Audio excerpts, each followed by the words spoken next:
Hi everyone, in this session we are going to discuss question paper 2017 Accounting for Management previous year question paper basis 2017 management അക്കൗണ്ടിങ്ങിൽ അല്ലെങ്കിൽ accounting for മാനേജ്മെൻറ്റിൽ വന്നിട്ടുള്ള short essays ഏതൊക്കെയാണ് നമുക്ക് നോക്കാം.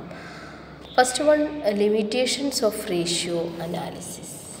Ratio അനാലിസിസിൻ്റെ limitation എന്തൊക്കെയാണെന്ന് പറയാം. നമ്മൾ അക്കൗണ്ടിങ് റേഷ്യോയിൽ വരുന്ന ലിമിറ്റേഷൻസ് തന്നെയാണ് അനലൈസ് ചെയ്യുമ്പോൾ വരുന്ന ലിമിറ്റേഷൻ. ഇൻഹറൻ്റ് ആയിട്ട് അക്കൗണ്ടിങ്ങിന് എന്തൊക്കെ ലിമിറ്റേഷൻ ഉണ്ടോ ആ ലിമിറ്റേഷനൊക്കെ അക്കൗണ്ടിങ് റേഷ്യോനെ എഫക്റ്റ് ചെയ്യും, റേഷ്യോ അനാലിസിസിൽ എഫക്റ്റ് ചെയ്യും. ഓക്കെ, അപ്പോൾ റേഷ്യോ കാൽക്കുലേറ്റ് ചെയ്യുന്നത് അക്കൗണ്ടിങ് ഇൻഫർമേഷൻ ബേസിലാണ്. അപ്പോൾ അക്കൗണ്ടിങ് ഇൻഫർമേഷൻ എന്തൊക്കെ, അക്കൗണ്ടിങ് റെക്കോർഡ്സിന് എന്തൊക്കെ ലിമിറ്റേഷൻസ് ഉണ്ടോ അതൊക്കെ റേഷ്യോസും സഫർ ചെയ്യേണ്ടി വരും. Ratios are also suffer from inherent limitation of accounting records. That is first limitation എന്ന് പറയുന്നത് inherent limitation of accounting. Next പറയുന്നത് non monetary factors ignored. Ratio അനാലിസിസിൽ നോൺ മോണിറ്ററി ഫാക്ടേഴ്സ് ഇഗ്നോർ ചെയ്യുന്നുണ്ട്. മോണിറ്ററി ആയിട്ടുള്ള കാര്യങ്ങൾ മാത്രമേ എടുക്കുന്നുള്ളൂ. എംപ്ലോയീസിൻ്റെ ലോയൽറ്റി, അവരുടെ മൊറേലി, അവരുടെ ഹ്യൂമൻ റിലേഷൻ, അതിനെക്കുറിച്ചൊന്നും മെഷർമെൻറ്റ് എടുക്കുന്നില്ല, അതൊന്നും ഇവാലുവേറ്റ് ചെയ്യുന്നില്ല, അനലൈസ് ചെയ്യുന്നില്ല. മോണിറ്ററി ആയിട്ടുള്ള കാര്യങ്ങൾ മാത്രമേ അനലൈസ് ചെയ്യുന്നുള്ളൂ. നോൺ മോണിറ്ററി ഫാക്ടേഴ്സ് ഇഗ്നോർ ചെയ്യണം, ഒഴിവാക്കുക. വേറൊരു ലിമിറ്റേഷൻ എന്ന് പറയുന്നത് ക്വാളിറ്റേറ്റീവ് ഫാക്ടേഴ്സ് ഇഗ്നോർഡ്. അതായത് സെയിം, അതായത് ക്വാണ്ടിറ്റേറ്റീവ് ഫോമിൽ മെഷർ ചെയ്യാൻ പറ്റുന്ന കാര്യങ്ങൾ മാത്രമേ എടുക്കുന്നുള്ളൂ, ക്വാളിറ്റേറ്റീവ് ഫാക്ടേഴ്സ് ഇഗ്നോർ ചെയ്യാണ്. ഓക്കെ, അപ്പോൾ അത്രയും ഇമ്പോർട്ടൻ്റ് ആണ് ക്വാളിറ്റേറ്റീവ് ആയിട്ടുള്ള ഫാക്ടേഴ്സും. ബാങ്ക് അവർ ക്രെഡിറ്റ് വർത്തിനെസ്, അതേപോലെ ബോറോവറുടെ സ്വഭാവം അന്വേഷിക്കുമ്പോൾ സമയത്തൊക്കെ ക്വാണ്ടിറ്റി ഫോമിലുള്ള ഇൻഫർമേഷൻ അവൈലബിൾ ആവാന്നല്ലാതെ ഫിനാൻഷ്യൽ പൊസിഷൻ കാര്യങ്ങളൊക്കെ പറയാന്നല്ലാതെ ക്വാളിറ്റേറ്റീവ് ആയിട്ടുള്ള അല്ലെങ്കിൽ അവരുടെ ബിഹേവിയർ, ക്യാരക്ടർ അതൊന്നും അവിടെ കാണിക്കുന്നില്ല, അതിനൊന്നും സാധിക്കില്ല. അപ്പോൾ അതൊരു ലിമിറ്റേഷനാണ്. No substitute for judgement. Ratio എന്ന് പറയുന്നത് do not make a conclusion. ശരിക്കും ഒരു പ്രോപ്പറായിട്ടൊരു കൺക്ലൂഷൻ ഉണ്ടാക്കാനൊന്നും റേഷ്യോ കൊണ്ട് പറ്റില്ല.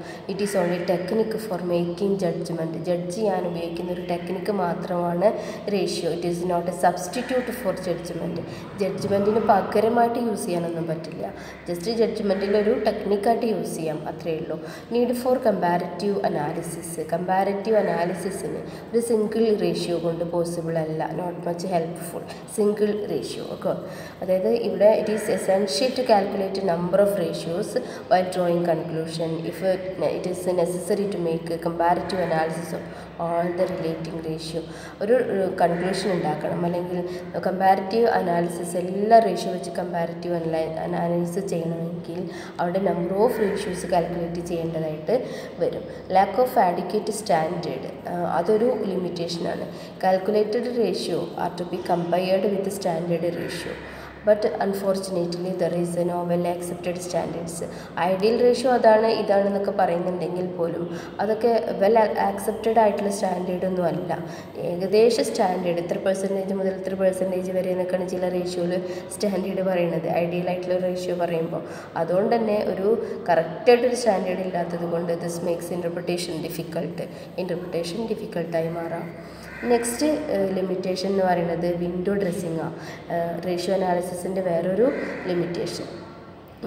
നല്ല പിക്ചർ കാണിക്കാനായിട്ട്, ബെറ്റർ പിക്ചർ കാണിക്കാനായിട്ട്, പ്രസൻറ്റ് ചെയ്യാൻ വേണ്ടിയിട്ട് ബെറ്റർ ആയിട്ടുള്ളൊരു പിക്ചർ, ഫിനാൻഷ്യൽ അല്ലെങ്കിൽ പ്രോഫിറ്റബിലിറ്റി റിലേറ്റഡ് ആയിട്ടുള്ള ബിസിനസ്സിൻ്റെ പൊസിഷൻ കാണിക്കാൻ വേണ്ടിയിട്ട് അക്കൗണ്ടിങ് റേഷ്യോസിൽ ചേഞ്ചസ് വരുത്തുക. ഓക്കെ, അപ്പോൾ അത് ഇതിൻ്റെ ഒരു ലിമിറ്റേഷനാണ്. Financial statements are can easily be window dressed. This is done by manipulating accounts with a view to present a better picture of its financial and profitability position than what actually it is. Ratio calculated from such a statement are not reliable. Okay, then price level changes. Price level changes may affect comparability of ratio comparability നെ affect ചെയ്യുന്ന മറ്റൊരു ഫാക്ടറാണ് price level changes. അപ്പോൾ ഇതൊക്കെ നമുക്ക് limitation ആയിട്ട് എഴുതാവുന്നതാണ്. Next, from the following calculate value of ഡെറ്റേഴ്സിൻ്റെ വാല്യൂ കാൽക്കുലേറ്റ് ചെയ്യാനായിട്ട് ഡെറ്റേഴ്സിൻ്റെ വാല്യൂ കണ്ടുപിടിക്കണം. എന്തൊക്കെ ഇൻഫർമേഷനാണ് തന്നിട്ടുള്ളത് നോക്കാം. എന്തൊക്കെ ഇൻഫർമേഷൻസാണ് തന്നിട്ടുള്ളത് ഇവിടെ നമുക്ക്. That means from the following calculated debtors total sales തന്നിട്ടുണ്ട്, ക്യാഷ് സെയിൽസും തന്നിട്ടുണ്ട് അല്ലേ. ദെൻ ഡെറ്റേഴ്സിൻ്റെ വെലോസിറ്റി ഡേയ്സിൽ തന്നിട്ടുണ്ട്, ബി ആറിൻ്റെ എമൗണ്ട് തന്നിട്ടുണ്ട്, number of working days in year 360 ആണെന്നും പറയുന്നുണ്ട്. ഓക്കെ, അപ്പോൾ ഇവിടെ നമുക്ക് ഡെറ്റേഴ്സാണ് കണ്ടുപിടിക്കേണ്ടത്. അവൈലബിൾ ആയിട്ടുള്ള ഇൻഫർമേഷൻ ഡെറ്റേഴ്സ് ടേൺ ഓവർ റേഷ്യോൻ്റെ ഇൻഫർമേഷൻസ് തന്നിട്ടുണ്ട്. ഡെറ്റേഴ്സ് ടേൺ ഓവർ റേഷ്യോ എന്ന് പറയുന്നത് എങ്ങനെ നമ്മൾ കാണുക, net credit sales divided by average debtors including B R അല്ലേ. അപ്പോൾ നമുക്ക് ഇതിൽ നിന്ന് നമുക്ക് എന്ത് ചെയ്യാം, ബി ആർ മിസ്സിംഗ് ആണത് കണ്ടുപിടിക്കാം. ഇവിടെ ക്രെഡിറ്റ് സെയിൽസ് എങ്ങനെ കണ്ടുപിടിക്കുക, ടോട്ടൽ സെയിൽസ് നിന്ന് ക്യാഷ് സെയിൽ ലെസ് ചെയ്യുക. 6 lakh നിന്ന് 2 lakh ലെസ് ചെയ്യുമ്പോൾ 4 lakh ക്രെഡിറ്റ് സെയിൽ കിട്ടും. ഓക്കെ, ഇനി നമുക്കിവിടെ വെലോസിറ്റി തന്നിട്ടുള്ളത് ഡേയ്സിലാണ്, 30 ഡേയ്സിലാണ് തന്നിട്ടുള്ളത്. ഇവിടെ വർക്കിംഗ് ഡേയ്സ് എന്ന് പറയുന്നത് ഒരു വർഷത്തിൽ 360 ഡേയ്സ് ആണെന്നും പറയുന്നുണ്ട്. ഇനി ആവറേജ് ഡെറ്റേഴ്സിന് പകരം ഇവിടെ ആവറേജ് ഡെറ്റേഴ്സ് ഇൻക്ലൂഡിങ് ബി ആറിന് പകരം ആ ഡെറ്റേഴ്സാണ് നമുക്കറിയാത്തത്. ഇൻക്ലൂഡിങ് ബി ആർ നമുക്ക് ഓൾറെഡി ഗിവൺ 13,333 തന്നിട്ടുണ്ട്. ഈ പ്രോബ്ലം ചെയ്തിട്ടുണ്ട് നോട്ട്ബുക്കിൽ നിന്നാണ് എൻ്റെ ഒരു ഓർമ്മ, ഒന്ന് ചെക്ക് ചെയ്യാം. അപ്പോൾ ഇവിടെ നമുക്ക് ക്രെഡിറ്റ് സെയിലും കിട്ടി, പിന്നെ ബി ആർ തന്നിട്ടുണ്ട്, പിന്നെ നമുക്ക് വർക്കിംഗ് ഡേയ്സും തന്നിട്ടുണ്ട്. അപ്പോൾ ആവറേജ് കളക്ഷൻ പീരീഡിൻ്റെ ഇക്വേഷൻ എന്താണെന്ന് ഓർമ്മയുണ്ടോ, ഡേയ്സിലാവുമ്പോൾ 360 ഡിവൈഡഡ് ബൈ എത്രയാണോ ഡെറ്റേഴ്സ് ടേൺ ഓവർ റേഷ്യോ അതാണ് അല്ലേ. അപ്പോൾ അത് വെച്ചിട്ട് ആ ഒരു ഇക്വേഷൻ വെച്ചിട്ട് നമുക്ക് ഇവിടെ എന്ത് കണ്ടുപിടിക്കാവുന്നതാണ്, ഡെറ്റേഴ്സ് കണ്ടുപിടിക്കാം. Average debtors divided by net credit sales into 360 days. അപ്പോൾ average debtors plus B R ആയതുകൊണ്ട് നമുക്ക് average debtors plus 13,333 divided by 4 lakh into 360 days അത് വെച്ച് ചെയ്താൽ നിങ്ങൾക്ക് ആൻസർ കിട്ടും. ഓക്കെ, ഇനി നമുക്ക് അടുത്തത് capital turn over ratio, fixed asset turn over ratio, working capital turn over ratio, ഇതൊക്കെ ടേൺ ഓവർ റേഷ്യോ എന്നുള്ള ക്വസ്റ്റ്യൻസ് ആണ് വന്നിട്ടുള്ളത്. ഓക്കെ, അപ്പോൾ അത് പ്രത്യേകം ശ്രദ്ധിക്കുക. Working capital turn over ratio നേരത്തെ പറഞ്ഞിട്ടുണ്ട്, sales divide by working capital വെച്ചിട്ട് ചെയ്യാനുള്ളതാണ് അല്ലേ. ഫിക്സഡ് അസറ്റ് ടേൺ ഓവർ റേഷ്യോൻ്റെ ഇക്വേഷൻ ഓർമ്മ ഉണ്ടോ, net sales divide by net fixed asset ആണ് കേട്ടോ. ഫിക്സഡ് അസറ്റിൽ ഡിപ്രീസിയേഷൻ എന്തെങ്കിലും ഉണ്ടെങ്കിൽ മാറ്റിയിട്ട് നെറ്റ് ഫിക്സഡ് അസറ്റ് എടുക്കാവും. അപ്പോൾ അത് ആ ഇക്വേഷൻ വെച്ചിട്ട് നമുക്ക് എന്ത് ചെയ്യാം, പ്രോബ്ലം സോൾവ് ചെയ്യാം. അപ്പോൾ capital turn over ratio, fixed asset turn over ratio and working capital turn over ratio ഇത്രയും ഈ തന്ന ഇൻഫർമേഷനിൽ നിന്ന് കാൽക്കുലേറ്റ് ചെയ്യാം. പിന്നെ മാർജിനൽ കോസ്റ്റിംഗ് എന്നുള്ള വേറൊരു ക്വസ്റ്റ്യനാണ് വന്നിട്ടുള്ളത്. എന്താണ് മാർജിനൽ കോസ്റ്റിംഗ് എന്ന് ചോദിച്ചിട്ടുള്ളത് നോക്കൂ. മാർജിനൽ കോസ്റ്റിംഗ് എന്ന് BEP കാണാണ്. സെല്ലിംഗ് പ്രൈസ് 4 രൂപ കൂടുകയാണെങ്കിൽ BEP എന്തായിരിക്കും, ഫിക്സഡ് എക്സ്പെൻസ് ഡിവൈഡഡ് ബൈ എന്താണ് നമ്മൾ കാണാറുള്ളത്, BEPയുടെ ഇക്വേഷൻ ഓർമ്മ ഉണ്ട് എല്ലാവർക്കും. ഇക്വേഷൻസ് മറക്കരുത്, ഞാൻ നിങ്ങൾക്ക് വൈവയ്ക്ക് തന്നിട്ടുള്ള ഇക്വേഷൻ എന്ന് പറയുന്നത് മാർജിനൽ കോസ്റ്റിങ്ങിലുള്ള ഇക്വേഷൻസാണ്. അപ്പോൾ അത് കാണാം കേട്ടോ, F/C വെച്ചിട്ട് കാണാം. അപ്പോൾ ഇവിടെ എന്താണ് സെയിൽസ് എന്ന് വാരിയബിൾ കോസ്റ്റ് റെഡ്യൂസ് ചെയ്യുക, variable production cost, variable administrative cost, variable administration cost എന്നൊക്കെ പറഞ്ഞിട്ട് തന്നിട്ടുണ്ട്. അതെല്ലാം കൂടെ ആഡ് ചെയ്യുമ്പോഴാണ് വാരിയബിൾ കോസ്റ്റ് കിട്ടുക. ഓക്കെ, ഫിക്സഡ് കോസ്റ്റ് 1,20,000 കിട്ടിയിട്ടുണ്ട്. അപ്പോൾ ആ ഇക്വേഷൻ വെച്ചിട്ട് എന്ത് ചെയ്യുക, നിങ്ങൾ BEP കണ്ടുപിടിക്കുക. അതേപോലെ BEP കണ്ടുപിടിക്കുക. അപ്പോൾ അതിന് പല ടൈപ്പ് പ്രോബ്ലം നിങ്ങൾക്ക് എക്സ്പെക്റ്റ് ചെയ്യാം കേട്ടോ. Fixed expenses divided by PV ratio അങ്ങനെയും കാണാൻ പറ്റും. ഇനി നമുക്ക് അതേ ചാപ്റ്റർ തന്നെ നെക്സ്റ്റ് ക്വസ്റ്റ്യൻ. ഇത് ക്ലിയർ അല്ല. അത് A manufacturing company produced 10,000 units during the month of July. Direct material cost, labor cost, variable overhead, fixed overhead ഇത്രയൊക്കെ തന്നിട്ടുണ്ട്. പിന്നെ പ്രൊഡക്ഷൻ എന്ന് പറയുന്നത് 2 രൂപ വെച്ചിട്ടാണ് സെയിൽ ചെയ്യുന്നത്, പ്രൊഡ്യൂസ് ചെയ്യുന്നത്. ഇവിടെ നമ്മളോട് പ്രിപ്പയർ ചെയ്യാൻ പറയുന്നത് prepare A statement showing marginal cost. അപ്പോൾ ഇവിടെ നമ്മൾ പ്രിപ്പയർ ചെയ്യാൻ പോണത് മാർജിനൽ കോസ്റ്റ് സ്റ്റേറ്റ്മെൻ്റ് ആണ്. ഓക്കെ, മാർജിനൽ കോസ്റ്റ് സ്റ്റേറ്റ്മെൻ്റ് ആണ് പ്രിപ്പയർ ചെയ്യാനായിട്ട് പറഞ്ഞിട്ടുള്ളത്. മാർജിനൽ കോസ്റ്റ് സ്റ്റേറ്റ്മെൻറ്റ് എങ്ങനെയാണെന്നുള്ളത് ഓർമ്മയുണ്ടോ, എങ്ങനെ സ്റ്റേറ്റ്മെൻറ്റ് പ്രിപ്പയർ ചെയ്യാം, അതിനൊരു ഫോർമാറ്റ് തന്നിട്ടുണ്ട്. എന്തായിരുന്നു, ആദ്യം സെയിൽസ് അല്ലേ, സെയിൽസിൽ നിന്ന് വാരിയബിൾ കോസ്റ്റ് ലെസ് ചെയ്യാം. വാരിയബിൾ കോസ്റ്റ് ലെസ് ചെയ്യുമ്പോൾ നമുക്ക് കോൺട്രിബ്യൂഷൻ കിട്ടും. കോൺട്രിബ്യൂഷനിൽ നിന്ന് ഫിക്സഡ് കോസ്റ്റ് ലെസ് ചെയ്യുമ്പോൾ പ്രോഫിറ്റും കിട്ടും. അപ്പോൾ അത് വെച്ചിട്ട് നമുക്ക് എന്ത് ചെയ്യാം, സ്റ്റേറ്റ്മെൻറ്റ് പ്രിപ്പയർ ചെയ്യാം. പിന്നെ schedule of changes in working capital, അത് ഏത് ചാപ്റ്ററിൽ വരുന്നതാണ്? ഫണ്ട് ഫ്ലോ സ്റ്റേറ്റ്മെൻറ്റിൽ വരുന്നതാണ്. Schedule of changes in working capital. ആദ്യം നമ്മൾ കറണ്ട് അസെറ്റ് 1 by 1 ആയിട്ട് എഴുതും. 4 എമൗണ്ടുകളും ഉണ്ടാവും. ഫസ്റ്റ് എമൗണ്ടുകളും പ്രീവിയസ് ഇയർ എമൗണ്ട് എഴുതാൻ, ദെൻ കറണ്ട് ഇയർ എമൗണ്ട് എഴുതാൻ, ദെൻ ചേഞ്ചസ് ഇൻ വർക്കിംഗ് ക്യാപിറ്റലിൽ ഇൻക്രീസ് എഴുതാനും ഡിക്രീസ് എഴുതാനും. അതിന് പെർട്ടിക്കുലേഴ്സ് കോളത്തിൽ ആദ്യം കറണ്ട് അസെറ്റ്സ് ടോട്ടൽ ചെയ്യുക, പിന്നെ കറണ്ട് ലയബിലിറ്റീസ് ടോട്ടൽ ചെയ്യുക, എന്നിട്ട് ഇൻക്രീസ് ആണോ ഡിക്രീസ് ആണോ വർക്കിംഗ് ക്യാപിറ്റൽ എന്ന് കണ്ടുപിടിക്കുക. ഇൻക്രീസ് ആണെങ്കിൽ എഴുതി ചേർക്കുക, ഡിക്രീസ് ആണെങ്കിൽ അവിടെ എഴുതി ചേർക്കുക. 4 കോളം ടോട്ടൽ ചെയ്യുക. ഫസ്റ്റത്തെ 2 കോളം ഒരേ ടോട്ടലായിരിക്കും, ലാസ്റ്റത്തെ 2 കോളം ഒരേ ടോട്ടലായിരിക്കും. ഓക്കെ, അപ്പോൾ schedule of changes in working capital ചെയ്യണം. പിന്നെ നമുക്ക് വേറൊരു ക്വസ്റ്റ്യൻ റേഷ്യോ എന്നാണ് ചോദിച്ചിട്ടുള്ളത്.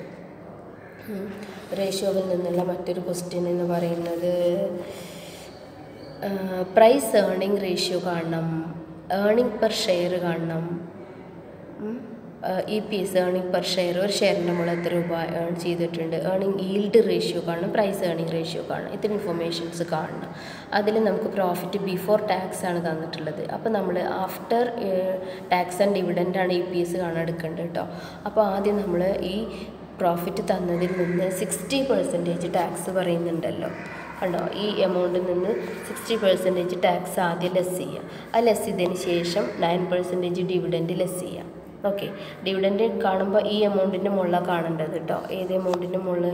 ഈ പ്രോഫിറ്റിൻ്റെ മുകളിലാണ് കാണേണ്ടത്. ഈ പ്രോഫിറ്റിൻ്റെ മുകളിലാണ് 9% കാണേണ്ടത്, ഡിവിഡൻറ്റ് കാണേണ്ടത്. അപ്പോൾ ആദ്യം ടാക്സ് 60% ലെസ് ചെയ്യുക. ആ എമൗണ്ടിൽ നിന്ന് ഈ 9% ഇതിൻ്റെ മുകളിൽ തന്നെയാണ് കാണേണ്ടത്, അത് ലെസ് ചെയ്യുക. എന്നിട്ടുള്ള profit divide by number of equity ഷെയർസാണ് കാണേണ്ടത്.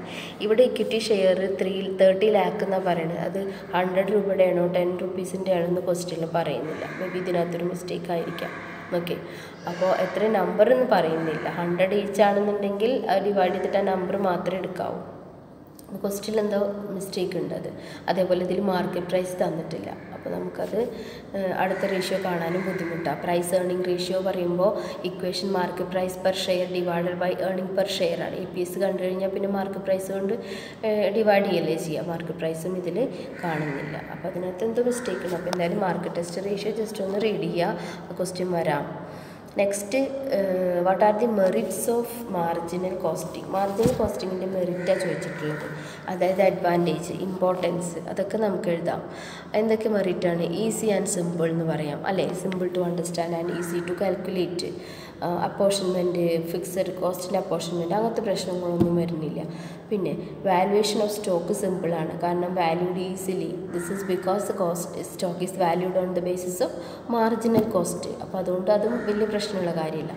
ബെറ്റർ കോസ്റ്റ് കൺട്രോൾ, ഇവിടെ മാർജിനൽ കോസ്റ്റിംഗ് എന്ന് പറയുന്നത് ബെറ്ററായിട്ടും നമ്മൾ യൂസ് ചെയ്യുന്നത് എന്തിനാണ്? To control the cost effectively. Okay, then അതുകൊണ്ട് തന്നെ ഇവിടെ കോസ്റ്റിനെ വാരിയബിൾ ആൻഡ് ഫിക്സഡ് എന്ന് പറഞ്ഞിട്ട് ഡിവൈഡ് ചെയ്തിട്ടുണ്ട്. നമ്മൾ കൂടുതൽ കൺട്രോൾ ചെയ്യുന്നത് വാരിയബിൾ കോസ്റ്റാണ്. അതാണ് കൂടുതൽ കൺട്രോൾ ചെയ്തിട്ടാണ് നമ്മൾ കോസ്റ്റ് റെഡ്യൂസ് ചെയ്യുന്നത്. ഫിക്സഡ് എന്ന് പറയുന്നത് എപ്പോഴും ഫിക്സഡ് ആയതുകൊണ്ട് തന്നെ അതിൻ്റെ മുകളിൽ കാര്യമായിട്ടുള്ള കൺട്രോളിങ് നടക്കില്ല. മാർജിനൽ കോസ്റ്റിംഗ് നമ്മൾ കൺട്രോൾ ചെയ്തിട്ടാണ് ഇവിടെ കോസ്റ്റ് റെഡ്യൂസ് ചെയ്യാനായിട്ട് ഹെൽപ്പ് ചെയ്യുന്നത്. ദെൻ നെക്സ്റ്റ് പറയുന്നത് no problem of under or over absorption of overhead. ഓവർ ഹെഡിൻ്റെ അണ്ടർ അബ്സോർപ്ഷൻ ഓവർ അബ്സോർപ്ഷൻ അങ്ങനെ ഒരു പ്രോബ്ലമേ വരുന്നില്ല. അസെറ്റിൻമെൻറ്റ് പ്രോഫിറ്റബിലിറ്റി, ഈസി ആയിട്ട് നമുക്ക് പ്രോഫിറ്റബിലിറ്റി കാണാനായിട്ട് സാധിക്കും. പ്രോഫിറ്റ് പ്ലാൻ ചെയ്യാൻ പറ്റും. അപ്പോൾ അടുത്ത പോയിന്റ് പ്രോഫിറ്റ് പ്ലാനിങ് എഴുതാം നമുക്ക്. ഡിസിഷൻ മേക്കിംഗ് അല്ലേ? This technique is used by the management for taking decisions. For example make or buy decision, sales mix, selecting sales suitable mix and export orders accept ചെയ്യണോ reject ചെയ്യണോ, അതേപോലെ capacity utilisation, shut down or not, ഇങ്ങനെയുള്ള decisions ഒക്കെ എടുക്കാൻ ഈസിയാണ്. Then pricing policy, it is very helpful in fixing the selling price under different situations like depression, recession, introduction of a new product, ഇങ്ങനെയുള്ള കേസിലൊക്കെ വളരെ ഹെൽപ്ഫുള്ളാണ് marginal costing. അപ്പോൾ അതൊക്കെ ഒന്ന് read ചെയ്യുക, തിയറിക്കും പ്രോബ്ലത്തിനും ഇമ്പോർട്ടൻ്റ് കൊടുത്ത് പഠിക്കുക. ഓക്കെ.